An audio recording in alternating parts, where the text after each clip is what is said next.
Hey y'all, so before I get this video started, let me give a quick shout out. These were the first 3 comments in my last video. If you want to be featured in my next video, make sure you subscribe and hit the notification bell and come show me some love when I drop a new video.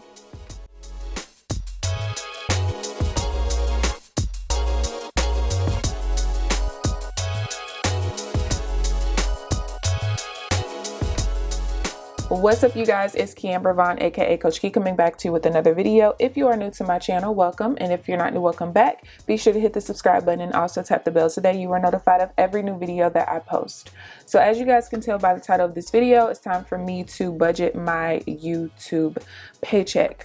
So we ended up getting paid on July 21st. Wait, what's today? The 23rd? Yeah, I think we got paid on the 21st.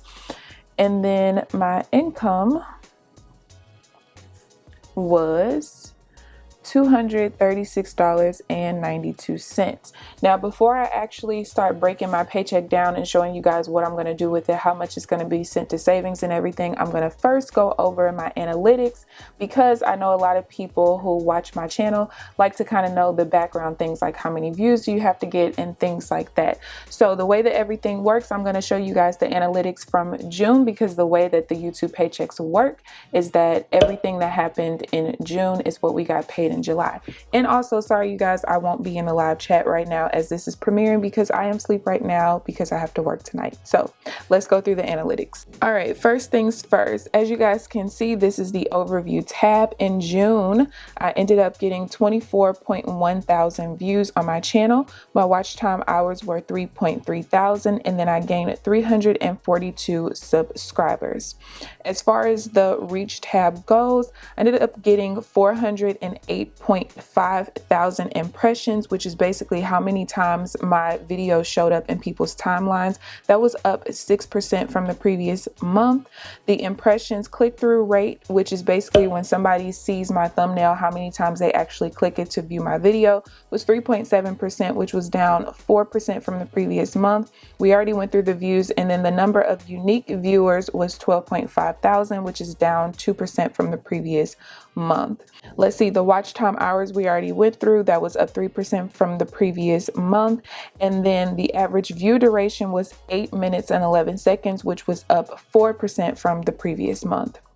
As far as the audience tab goes, we went through the unique viewers already. The average views per viewer was 1.9, which was up 14% from the previous month. And we already went through the number of subscribers, but that was up 58% from the previous month, which is pretty decent. Hey, new people. Now, the revenue tab, we already talked about what the revenue was, and I ended up getting paid 3 cents less than what's actually showing on this tab, but my revenue was up 10% from the previous month. My RPM is $9.81, which is up 11% from the previous month. And RPM is basically how much money you got paid per 1,000 views, if I'm not mistaken. And then the playback based CPM is still climbing up. It's up 5% from the previous month at $16.46. This is still down from what I typically get paid on my channel. Usually my videos average about $23 to about $30 as far as the playback based CPM is, but it's still climbing back up from the whole COVID fiasco. So now that we've gone over the analytics, let's get back into the budgeting. Alrighty, you guys. So anytime I get paid from YouTube, I literally just send money off to savings and then keep some, of course, in my checking account for my expenses, because I don't have any debt or anywhere else to send my money to. So the only thing I'm going to be putting here is savings. I'm going to put the date I sent it, which is, of course, going to be today, and then the amount. And then we got plus or minus. So the first place that I'm going to send money to is my tax sinking fund. Today is 7/23, and I always like to put 20% of my YouTube paychecks into a savings account for the upcoming tax season. even though this tax season I did get a substantially large refund. I basically got over $2,000 between my federal and then the Missouri and California. I still want to continue to put 20% off in savings regardless, for kind of like a just in case kind of thing. And then as far as what else I'm going to put in savings, I'm going to have to go to a different page to do that. So let's go to my allocations page really quick.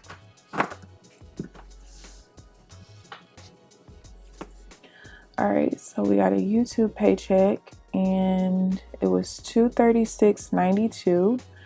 But I take $47.38 off for taxes. So what I actually split off to figure out what's going to go where is going to be the $189.54. And the reason I do that is because with YouTube, it's like any other 1099 income where you don't get taxed off the top, you pay your taxes later. So I like to do my budgeting based off what I would make net, kind of like with your job. You don't budget your money based off your gross, you budget your money based off of your net income.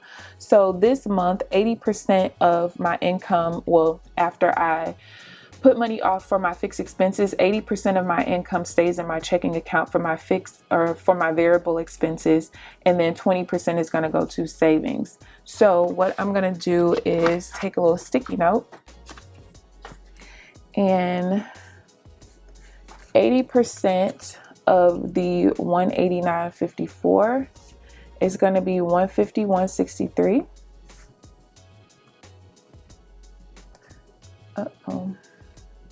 $189.54 times 0.2, so $37.91 is going to end up going to savings. And I'm actually going to split this off into 3 accounts.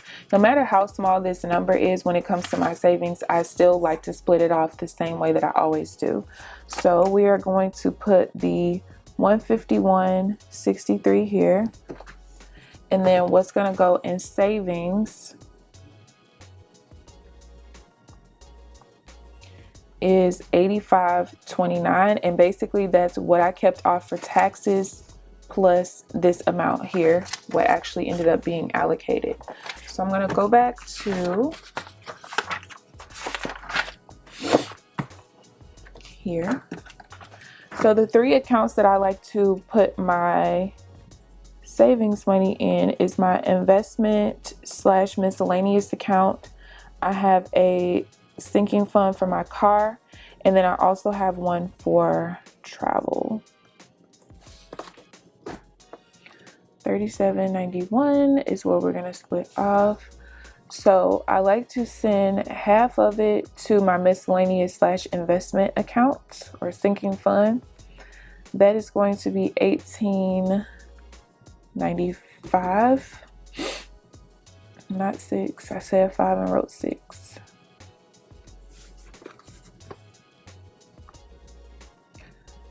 $18.95. So then I'm just going to split the remaining in half.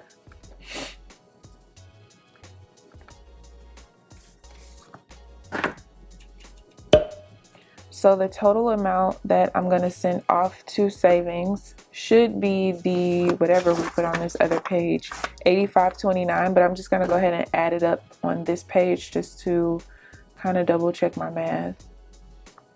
48, 948, yep, $85.29. And what I will have left over that's going to stay in my checking accounts is going to be $151.63. And then with this amount here, I have to remind myself that I have to add that to my week 2 budget ending balance for my checking account. So $151.63.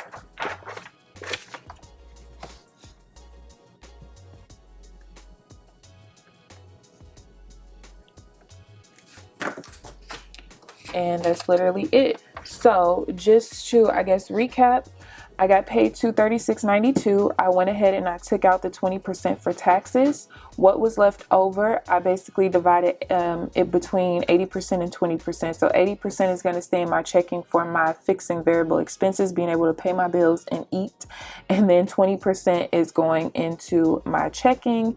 And the remaining that's left over after all of that is going to just, again, stay in my checking. And I'll add that to my week 2 budget when I close this one out. So I hope you guys enjoyed the video. If you guys have any questions whatsoever, feel free to leave them down below. Please give this video a thumbs up, subscribe if you haven't already. But other than that, I'll see you guys in the next video. Bye guys.